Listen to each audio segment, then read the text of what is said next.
എന്ന് എനിക്കറിയില്ലാത്തൊരവസ്ഥ വന്നപ്പോൾ ഞാൻ എന്ത് ചോദിച്ചാൽ ഒരു ചെറുപ്പക്കാരൻ പയ്യനെ ഒരു കൺസൾട്ടൻ്റായിട്ട് കൊണ്ടുവന്നു. അത് വളരെ ചെറുപ്പക്കാരൻ വെച്ചാൽ അദ്ദേഹത്തിന് ആദ്യത്തെ 3-4 ക്ലയൻസിൻ്റെ ഒരു ക്ലയൻറ്റാണ് ഞാൻ.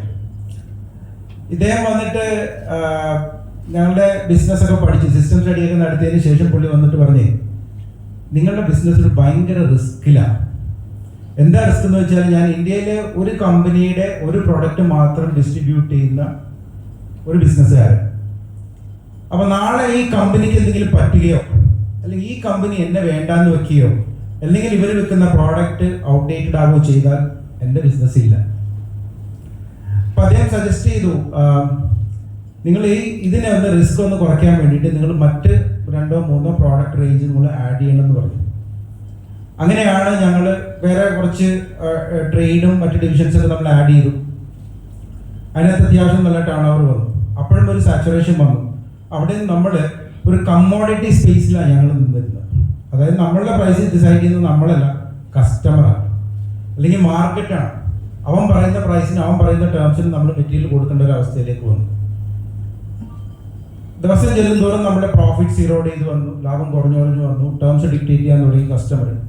നമ്മുടെ സപ്ലയർ എന്ന് പറയുന്ന മാനുഫാക്ചർ എന്ന് പറയുന്ന അവര് പ്രത്യേകിച്ച് ഇന്നോവേഷൻ ഒന്നും കൊണ്ടുവരാതെ അല്ലെങ്കിൽ 15 വർഷം മുമ്പുള്ള അതേ പ്രോഡക്റ്റ് തന്നെ ഞങ്ങളെ കൊണ്ടിങ്ങനെ വിപ്പിച്ചുകൊണ്ടിരുന്നു. അപ്പോഴാണ് ഞങ്ങൾക്ക് ഈ കമ്പനിയാണെങ്കിൽ വളരെ വലിയ കമ്പനി, എനിക്ക് പേരെടുത്ത് പറയാൻ പറ്റാത്തതുകൊണ്ടാണ്, വളരെ വലിയ കമ്പനിയാണ്, നിങ്ങൾ പറഞ്ഞറിയും. ഫസ്റ്റ് 2 or 3 വലിയ നമ്മുടെ പറയുന്ന ഇന്ത്യയിൽ പറയപ്പെടുന്ന കമ്പനിയല്ല, ഒരു അവരുടെ പ്രോഡക്റ്റാണ്. ഇവര് വലിയ കമ്പനി ആണെങ്കിലും അവർക്ക് ഞങ്ങൾ ചെയ്യുന്ന പ്രോഡക്റ്റ് അവരെ സംബന്ധിച്ചിടത്തോളം വളരെ ചെറിയ പ്രോഡക്റ്റ്, ചെറിയ ഡിവിഷനാണ്. അപ്പോൾ അവർ ഈ പ്രോഡക്റ്റിൽ കാര്യമായ ഇന്നോവേഷൻ ഒന്നും കൊണ്ടുവരാൻ സാധ്യതയില്ല എന്ന് ഞങ്ങൾക്ക് മനസ്സിലായി. പിന്നെ എൻ്റെ അടുത്ത ഓപ്ഷൻ എന്ന് വെച്ചാൽ ഇതിൻ്റെ ഒരു നെക്സ്റ്റ് ലെവൽ പ്രോഡക്റ്റ് എങ്ങനെ കൊണ്ടുവരും, അല്ലെങ്കിൽ ഈ പ്രോഡക്റ്റിൽ തന്നെ എങ്ങനെ കോസ്റ്റ് കുറച്ച് കൊണ്ടുവരാൻ പറ്റും. അപ്പോൾ ഫസ്റ്റ് ചെയ്ത് ഞാൻ പണി എന്താണെന്ന് വെച്ചാൽ, എനിക്ക് ഒരു എക്സാമ്പിൾ പറയണം, 200 രൂപക്ക് കിട്ടിയിരുന്ന സാധനം ഞാൻ ഇന്ത്യയിൽ കറങ്ങി പല കമ്പനികളിൽ കയറി ഇറങ്ങി നടന്ന് എനിക്ക് ഈ സാധനം ഉണ്ടാക്കി തരാൻ വേറൊരു കമ്പനി തയ്യാറാണോ എന്ന് അന്വേഷിച്ചാണ്. അങ്ങനെ ഞാൻ ഒരു 5-6 കമ്പനി കയറിയതിനു ശേഷം ഡൽഹിയിലൊരു കമ്പനി എനിക്ക് എൻ്റെ സ്പെക്കിനനുസരിച്ചൊരു പ്രോഡക്റ്റ് ഉണ്ടാക്കി തന്നു. ഞാൻ എൻ്റെ പ്രീവിയസ് കമ്പനിയിൽ നിന്ന് 200 രൂപക്ക് വാങ്ങിയിരുന്ന സാധനം ഈ കമ്പനി എനിക്ക് 160 രൂപക്ക് തന്നു. അപ്പോൾ ഒരു മാസം ഞാൻ 300 ടണ്ണാണ് വിൽക്കണമെങ്കിൽ എനിക്ക് 300 ടണ്ണിൽ ഒരു ടണ്ണിൽ 40,000 രൂപ വെച്ചിട്ട് 300 ടൺ 1,20,00,000 രൂപയാണ് എൻ്റെ ഒരു മാസത്തെ ലോസ് എന്നല്ല, എൻ്റെ ഓപ്പർച്യൂണിറ്റി ലോസ്. ആ പൈസ ആണെങ്കിൽ എനിക്ക് ഉണ്ടാക്കാമായിരുന്നു, അത് പക്ഷേ വേറൊരു കമ്പനിയാണ് ഉണ്ടാക്കുക.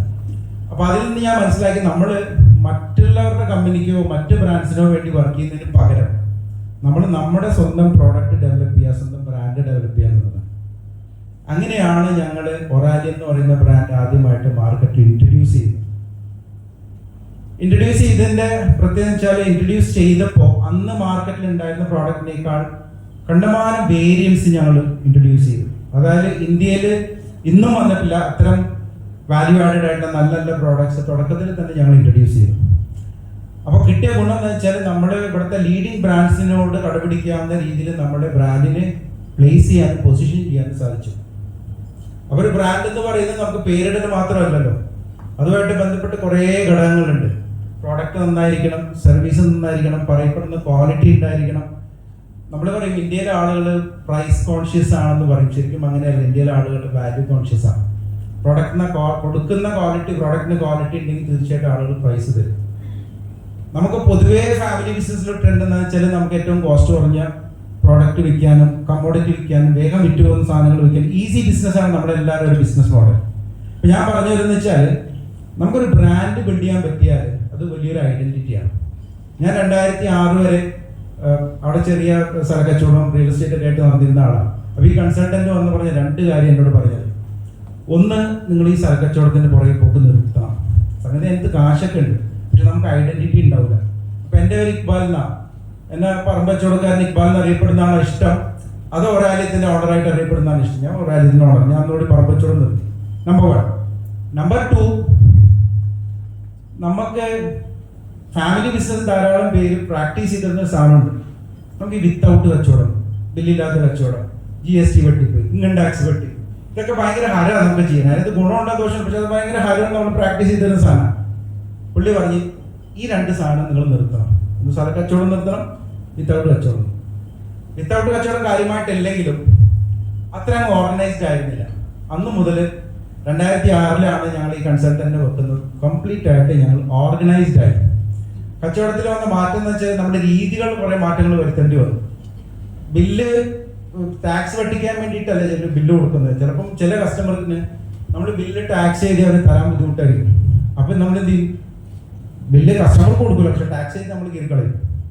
അപ്പോൾ കസ്റ്റമർക്ക് ആ പെയിൻ ഉണ്ടാവില്ല, ടാക്സ് കൊടുക്കുക. അല്ലെങ്കിൽ അവർ ടാക്സ്, അന്ന് നമ്മുടെ ആളുകൾ ടാക്സ് തരുന്ന ഒരു കൾച്ചർ ബിൽഡ് ആയിട്ടില്ല.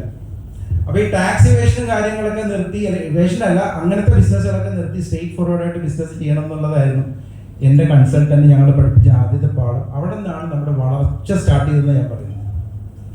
നമ്മൾ അൺഓർഗനൈസ്ഡിൽ നിന്ന് ഓർഗനൈസ്ഡ് ആയി. ഞാൻ കിട്ടിയ ഒരു ഗുണമാണ് ഞാൻ പറയുന്നത്. രണ്ടാമത്, കമ്മോഡിറ്റി സ്പേസിൽ നിന്ന് ബ്രാൻഡഡ് പ്രോഡക്റ്റിലേക്ക് മാറി. അപ്പോൾ നമ്മളുടെ ഐഡന്റിറ്റി മാറി, വിസിബിലിറ്റി മാറി, പ്രോഫിറ്റബിലിറ്റി മാറി, വിഷൻ മാറി.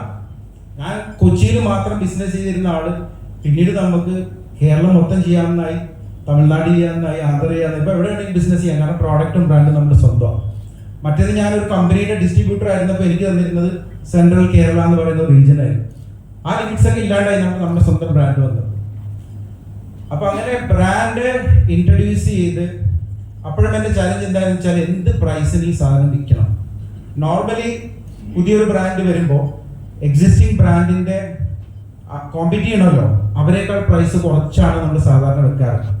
കാരണം നമ്മുടെ ആളുകൾക്ക് അട്രാക്ഷൻ തോന്നും, നമ്മുടെ പ്രൈസ് കുറവാണ്, അതുകൊണ്ട് നമ്മുടെ ബ്രാൻഡ് ആദ്യം ചൂസ് ചെയ്യുന്നുള്ള ധാരണയാണ് പൊതുവെ ആളുകൾക്ക് ഉണ്ടാവുക. ഞങ്ങൾ നേരെ തിരിച്ച് ചെയ്തു, ഉൾട്ട. എൻ്റെ കൺസൾട്ടന്റ് പറഞ്ഞു, മാർക്കറ്റിലെ ഏറ്റവും ലീഡിങ് പ്രോഡക്റ്റിന്റെ പ്രൈസ് എന്താണോ അതിനേക്കാൾ 10 രൂപ കൂടുതലായിരിക്കണം നമ്മുടെ പ്രൈസ്. ഇതുകൊണ്ട് 2 ഗുണമുണ്ടായി.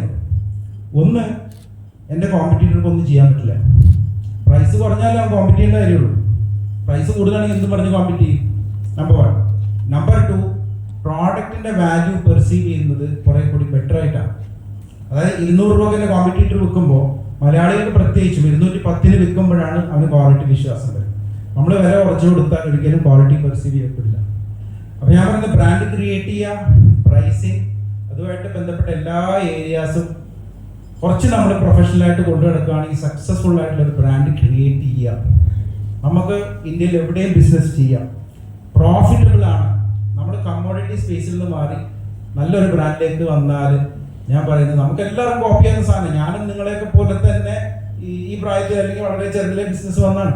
കമ്മോഡിറ്റി ചെയ്ത് അവസാനം മടുത്തിട്ടാണ് ഈ പറയുന്ന ഒരു ബ്രാൻഡിലേക്കും പ്രോഡക്റ്റിലേക്കും പോയത്. സെക്കൻഡ് ഫേസ് എന്ന് പറയുന്നത് നിങ്ങൾ പലരും വിറ്റുകൊണ്ടിരിക്കുന്ന സാധനം, അതിന് നെക്സ്റ്റ് ലെവൽ ഗ്രോത്ത് വരാന്ന് പറയുന്നത് 2 ഓപ്ഷനേ ഉള്ളൂ നമ്മുടെ കയ്യിൽ. ഒന്നെങ്കിൽ നമ്മൾ ഇപ്പോൾ വിറ്റുകൊണ്ടിരിക്കുന്ന സാധനത്തിന് ബാക്ക്വേർഡ് ഇന്റഗ്രേഷന് പോവാം. അപ്പോൾ എന്താ ഗുണമെന്ന് വെച്ചാൽ നമുക്ക് കുറച്ചും കൂടെ പ്രോഡക്റ്റ് കുറച്ചും കൂടെ ചീപ്പായിട്ട് കിട്ടും, നമ്മുടെ പ്രോഫിറ്റബിലിറ്റി ഇൻക്രീസ് ചെയ്യാൻ പറ്റും. അതൊരു ഓപ്ഷനാണ്, പലരും ചെയ്യുന്ന രീതിയാണ്. രണ്ടാമത്തെ ഓപ്ഷൻ എന്ന് പറയുന്നത് നമ്മുടെ ഫോർവേഡ് ഇന്റഗ്രേഷന് പോവാം. നമ്മൾ ഇപ്പോൾ വിൽക്കുന്ന സാധനത്തിന്റെ നെക്സ്റ്റ് ലെവൽ ആക്ടിവിറ്റി എന്താണോ അത് ചെയ്യാം. ഞാൻ അതിനൊരു എക്സാമ്പിൾ പറഞ്ഞുതരാം നിങ്ങൾക്ക് മനസ്സിലാൻ വേണ്ടിയിട്ട്. ഞങ്ങളുടെ അലൂമിനിയം റൂഫിംഗ് ഷീറ്റ് ആ കാലഘട്ടത്തിൽ ഞാൻ പറഞ്ഞ 2005-2006 ഭയങ്കര റോക്കറ്റ് സയൻസ് ആണ് ധരിച്ചു വെച്ചിരുന്ന. കാരണം നമ്മളെ ആരും ഇത് കാണിച്ചു തന്നിട്ടില്ല ഇത് എങ്ങനെ ഉണ്ടാക്കണമെന്നുള്ളത്. ഒരു പ്രാവശ്യം പോയി കണ്ടു കഴിഞ്ഞപ്പോഴാണ് മനസ്സിലായത് ഇത്ര ഉള്ള സാധനം മനസ്സിലായി. പക്ഷെ അതിനകത്ത് കുറച്ച് ടെക്നോളജി ഉണ്ട്, എന്നാൽ പോലും നമുക്ക് ചെയ്തെടുക്കാമായിരുന്ന ഒരു സാധനമാണ്. 15 വർഷം നമ്മളെ ഈ കമ്പനി കാണിക്കാണ്ട് വെച്ച് അവർ നല്ല പ്രോഫിറ്റ് ഉണ്ടായി. അപ്പൊ ഞാൻ പറഞ്ഞാൽ നമ്മള് ബാക്ക്വേർഡ് ഇന്റഗ്രേഷന് പോകാൻ നമ്മൾ മടിക്കരുത്. ഈ ഇപ്പൊ ഇതിനകത്ത് വുഡ് ഇൻഡസ്ട്രി ചെയ്യുന്ന കുറെ ആൾക്കാരുണ്ടെന്ന് പറഞ്ഞു അല്ലെ, ഈ തടി കച്ചവടം ചെയ്യുന്ന ആൾക്കാർ കുറെ ആൾക്കാർ ആ ബിസിനസ് നിർത്തുകയാണ്. ഇപ്പൊ എറണാകുളത്തൊക്കെ എന്റെ ഫ്രണ്ട്സിൽ പലരും പറഞ്ഞു ബിസിനസ് വളരെ മോശമാണ്, കാരണം തടിയുടെ ഉപയോഗം കുറയുന്നു, നാച്ചുറൽ ആയിട്ടുള്ള പ്രോഡക്റ്റ് ആയതുകൊണ്ട് ഗവൺമെന്റ് ധാരാളം റെസ്ട്രിക്ഷൻ കൊണ്ടുവരുന്നു, പ്ലൈവുഡുകാർക്ക് പോലും തടി കിട്ടാനില്ലെന്ന് നമ്മുടെ പെരുമ്പാവൂരിലെ പല ആൾക്കാരും പറയുന്നുണ്ട്. അപ്പൊ ആളുകൾ മറ്റു പ്രോഡക്റ്റിലേക്ക് പോവാണ്. അപ്പൊ അവിടെയാണ് ഞങ്ങളെ പോലത്തെ അലൂമിനിയംകാർക്ക് ഒരു ഓപ്പർച്യൂണിറ്റി വന്നത്. ഞങ്ങള് ഒരു ബാക്ക്വേർഡ് ഇന്റഗ്രേഷൻ ചെയ്തത് നമ്മുടെ അലൂമിനിയം ഈ ഡോർസ് ആൻഡ് വിൻഡോസിന്റെ ട്രേഡിങ്, അതിന്റെ പ്രൊഫൈൽസ് അല്ലെങ്കിൽ അതിന്റെ എക്സ്ട്രൂഷന്റെ അല്ലെങ്കിൽ അതിന്റെ റോ മെറ്റീരിയലിന്റെ ട്രേഡിംഗ് ഉണ്ടായിരുന്നു. അതൊരു 100 crore ബിസിനസ്സാണ് ഞങ്ങൾക്ക് ആനുവലി. ആ സാധനം ഞങ്ങൾ മാനുഫാക്ചർ ചെയ്യാൻ തുടങ്ങി. അപ്പൊ മാനുഫാക്ചർ ചെയ്യാൻ തുടങ്ങിയപ്പോൾ അവിടെ ഒരു ചലഞ്ച് എന്ന് വെച്ചാൽ അവിടെ ഭയങ്കര കോമ്പറ്റീഷനാണ്. അവിടെ ട്രേഡിലാണെങ്കിൽ ഭയങ്കര കോമ്പറ്റീഷൻ, മാർജിൻ ഇല്ലാത്തൊരവസ്ഥ. അപ്പോൾ ഞങ്ങൾ അവിടെ ഒരു ഫോക്കസ് ഷിഫ്റ്റ് ചെയ്തു, ട്രേഡിൽ നിന്ന് മാറിയിട്ട് industrial customer and value added കസ്റ്റമറിനെ ഫോക്കസ് ചെയ്യാൻ തുടങ്ങി. അങ്ങനെ ആ ബിസിനസ് പ്രോഫിറ്റബിൾ ആയി. അപ്പൊ നമ്മൾ സെലക്ട് ചെയ്യുന്ന കസ്റ്റമറും ഭയങ്കര ഇമ്പോർട്ടൻ്റ് ആണ്. എല്ലാവരും നമ്മുടെ കസ്റ്റമർ അല്ലാന്നുള്ള ആദ്യം മനസ്സിലാക്കി. ഞങ്ങളുടെ പ്രത്യേകിച്ച് അലൂമിനിയം എന്ന് പറയുന്നത് കുറച്ച് നിഷ് പ്രോഡക്റ്റ് ആണ്, നിഷ് മാർക്കറ്റിൽ പോകുന്ന സാധനമാണ്, എല്ലാവരും അത് ഉപയോഗിക്കണം എന്നില്ല. പക്ഷെ ഇതിന്റെ ഓപ്പർച്യൂണിറ്റി എന്താണെന്ന് വെച്ചാൽ, ഞാൻ അലൂമിനിയത്തിന് ഒരു ചെറിയൊരു ഹിസ്റ്ററി തരാണ്. അലൂമിനിയം ഇന്ത്യയിൽ ഇപ്പോഴും ആളുകൾ ഉപയോഗിച്ച് തുടങ്ങുന്നതേ ഉള്ളൂ. ഇന്ത്യയിൽ അലൂമിനിയത്തിന്റെ പെർ ക്യാപിറ്റ കൺസംഷൻ എന്ന് പറയുന്നത് വെറും 2 കിലോയാണ്. 130 കോടി ജനങ്ങൾ ഉപയോഗിക്കുന്നത് 2 കിലോ ആണ് ഒരു വർഷം അലൂമിനിയം ഉപയോഗിക്കുന്നത്. തൊട്ടടുത്തുള്ള ചൈന ഉപയോഗിക്കുന്നത് 20 കിലോ, യൂറോപ്പും US-ഉം 40 കിലോ. അപ്പൊ അടുത്ത ഗ്രോത്ത് വരാൻ പോകുന്നത് ഈ വക മേഖലകളിലാണ്. അപ്പൊ നമുക്ക് ബാക്ക്വേർഡ് ഇന്റഗ്രേഷന് പോയാലും ഫോർവേഡ് ഇന്റഗ്രേഷന് പോയാലും നല്ല ഓപ്പർച്യൂണിറ്റി ഉണ്ട്. ഞാനിത് അലൂമിനിയത്തിന്റെയാണ് എക്സാമ്പിൾ പറയുന്നതെങ്കിലും നമ്മുടെ ഓരോരുത്തരുടെ ബിസിനസ്സിൽ ഇത്ര ഓപ്പർച്യൂണിറ്റി ഉണ്ട്. Backward integration, forward integration, commodity സ്പേസിൽ നിന്ന് മാറിയിട്ട് വാല്യൂ ആഡഡ് പ്രോഡക്ട്സിലേക്കും നല്ല നല്ല ബ്രാൻഡ് ക്രിയേറ്റ് ചെയ്യാം. ബ്രാൻഡ് ക്രിയേറ്റ് ചെയ്യുക എന്ന് പറയുന്നത് അത്ര വലിയ റോക്കറ്റ് സയൻസ് ഒന്നും അല്ല. ഇപ്പൊ ഞാൻ ഇവിടെ വന്നപ്പോൾ അഷ്റഫ് എന്നെ ഒരു ബ്രോഷർ കാണിച്ചത്, എന്റെ ബ്രോഷർ, ഞങ്ങളുടെ കല്യാണത്തിന് വന്ന് നമ്മുടെ കമ്പനിയുടെ ബ്രോഷറാണ്. അദ്ദേഹം എന്നോട് പറയാം, നിങ്ങളുടെ സാധനം ഇവിടെ ഓർഡർ ചെയ്തിട്ട് 15 ദിവസം കഴിഞ്ഞിട്ട് കിട്ടിയെന്ന് പറയും. കേട്ടപ്പോൾ വളരെ സന്തോഷം. ഈ ബ്രോഷറിലെ ഇതിന്റെ ഇയാളറിയോ? ഇത് കണ്ട മനസ്സിലാവുന്നറിയാം. ഇത് ബോമൻ ഇറാനി എന്ന് പറയുന്ന ഒരു ഫിലിം ആക്ടറാണ്. ഇത് ആക്ച്വലി ഇയാളെ നമ്മൾ കോവിഡിന് തൊട്ട് മുമ്പാണ് ഇയാളെ ഹയർ ചെയ്തത്. ഈ ബോമൻ ഇറാനിനെ വെച്ചിട്ട് നമുക്ക് അത്യാവശ്യം പാൻ ഇന്ത്യ നല്ല പ്രസൻസ് ഉണ്ടാക്കാൻ പറ്റും. കാരണം ഒരു ക്രെഡിബിലിറ്റി വരികയാണ് ചെയ്തത്. ഞാനൊരു ടൂള് പറയുകയാണ്. ഇങ്ങനെ ഇപ്പൊ ബ്രാൻഡ് ചെയ്താലും നമുക്ക് കമ്മോഡിറ്റി സ്പേസിൽ നിന്ന് ധാരാളം സാധനങ്ങൾ നല്ല പ്രൈസിനും നല്ല ക്വാളിറ്റി കസ്റ്റമേഴ്സിനും വിൽക്കാൻ പറ്റും.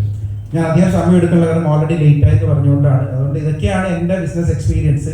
അപ്പോൾ തീർച്ചയായിട്ടും ഫാമിലി ബിസിനസ്സിലുള്ള ആളുകൾ കുറച്ചുകൂടി മാറി ചിന്തിക്കുക.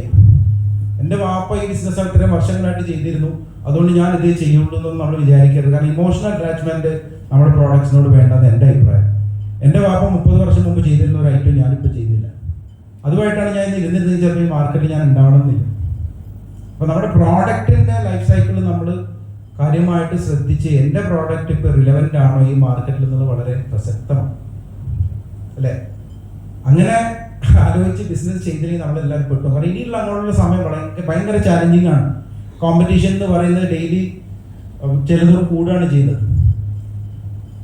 കച്ചവടക്കാരൻ്റെ ആയുസ് പറയുന്ന കാലഘട്ടമല്ല ഞാൻ പറയുന്നത്. കാരണം കച്ചവടക്കാരൻ്റെ അത്രയും ടെൻഷൻ വേറൊരു മനുഷ്യനുണ്ടാവില്ല. എന്നാൽ കച്ചവടക്കാരൻ സൊസൈറ്റിക്ക് കൊടുക്കുന്ന, സമൂഹത്തിന് കൊടുക്കുന്ന ഏറ്റവും കൂടുതൽ കോൺട്രിബ്യൂട്ട് ചെയ്യുന്ന ഒരു കമ്മ്യൂണിറ്റി എന്ന് പറയുന്നത് കച്ചവടക്കാരാണ്, അല്ലേ? നമ്മൾ കാരണം എത്ര ആളുകൾക്ക് ജോലി കൊടുക്കുന്നുണ്ട്, എത്ര ആളുകൾ കുടുംബം കഴിയുന്നുണ്ട്, അല്ലേ? അപ്പോൾ അത് ഇത്രയും വലിയൊരു കമ്മ്യൂണിറ്റിയാണ്. നമ്മൾ ധാരാളം കോൺട്രിബ്യൂട്ട് ചെയ്യാൻ കഴിവുള്ള ആളുകളാണ്. അപ്പോൾ ഞാൻ പറയുന്നത് നമ്മളുടെ ലൈഫിൽ, നമ്മുടെ ബിസിനസ്സിൽ കുറേ കൂടി വാല്യൂ അഡീഷൻ കൊണ്ടുവരാം. അതിന് ഏറ്റവും നല്ല എളുപ്പം വെച്ചാൽ നിങ്ങളുടെ എല്ലാം ബിസിനസ്സിലേക്ക്, നമ്മുടെ ഓരോരുത്തരുടെയും ബിസിനസ്സിൽ ഒരു മെന്ററെ കണ്ടുപിടിക്കുക ഇമ്മീഡിയറ്റ് ആയിട്ട്. കാരണം നമുക്ക് നമ്മുടെ ബിസിനസ് കുറേ നാൾ ചെയ്ത് കഴിയുമ്പോൾ നമ്മൾ വിചാരിക്കും ഇതിൽ കൂടുതലൊന്നും ചെയ്യാനുമില്ല, ഇങ്ങനെയൊക്കെ ഇത് പോകുള്ളൂ എന്ന് വിചാരിക്കും. ആ മൈൻഡ് സെറ്റ് മാറണമെന്നുണ്ടെങ്കിൽ ഒരു തേർഡ് പാർട്ടി, ഒരു എക്സ്റ്റേണൽ ആൾ നമ്മുടെ അടുത്ത് വന്ന് ഈ പറയുന്ന രീതിയിൽ നമ്മളെ കറക്റ്റ് ചെയ്ത്, നമ്മളെ അഡ്വൈസ് ചെയ്ത്, നമ്മൾ കുറേ മണ്ടത്തരങ്ങളൊക്കെ കാണിക്കും. ഇപ്പോൾ ഈ അജയൻ സാറ് കാണിച്ച മണ്ടത്തരങ്ങളെല്ലാം ഞാൻ കാണിച്ചിട്ടുണ്ട്. ഫണ്ട് ഡൈവേഷൻ ചെയ്തിട്ടുണ്ട്, സ്ഥലം മേടിച്ചിട്ടുണ്ട്, കാറ് മേടിച്ചിട്ടുണ്ട്, ചെയ്യാവുന്ന കുരുത്തക്കേടുകളെല്ലാം ചെയ്തിട്ടുണ്ട്. പക്ഷെ ഒരു പോയിന്റ് കഴിയുമ്പോൾ നമ്മൾ റിയലൈസ് ചെയ്ത് കറക്റ്റ് ചെയ്യാൻ നമ്മളെ കൊണ്ട് സാധിക്കണം. ഇതിപ്പോൾ ഇദ്ദേഹം സാറ് പറഞ്ഞുകൊണ്ടാണ് നമ്മൾ ഇതൊക്കെ ശ്രദ്ധിച്ചത്. പക്ഷെ ഇത് ഞാൻ 15 വർഷം മുമ്പ് ഒരാൾ പറഞ്ഞുകൊണ്ട് അന്ന് അവിടെ വെച്ച് നിർത്തി. അങ്ങനെ നമുക്ക് കുറേ കറക്റ്റ് ചെയ്യാനുള്ള കുറേ സാധനങ്ങളുണ്ട് ബിസിനസ്സുകാർക്ക്. തീർച്ചയായിട്ടും നമ്മൾ ഫാമിലി ബിസിനസ് ആണ്, അല്ലെങ്കിൽ ചെറിയ ബിസിനസ് ആണ്, എൻ്റെ ബിസിനസ് ഇത്ര അല്ലേ എന്ന് വിചാരിച്ചിട്ട് നമ്മളെ അതിനൊരു നെക്സ്റ്റ് ലെവലിലേക്ക് എത്തിക്കാതിരിക്കാൻ വേണ്ടി നമ്മൾ മടിയന്മാരാവരുന്ന എൻ്റെ അഭിപ്രായം.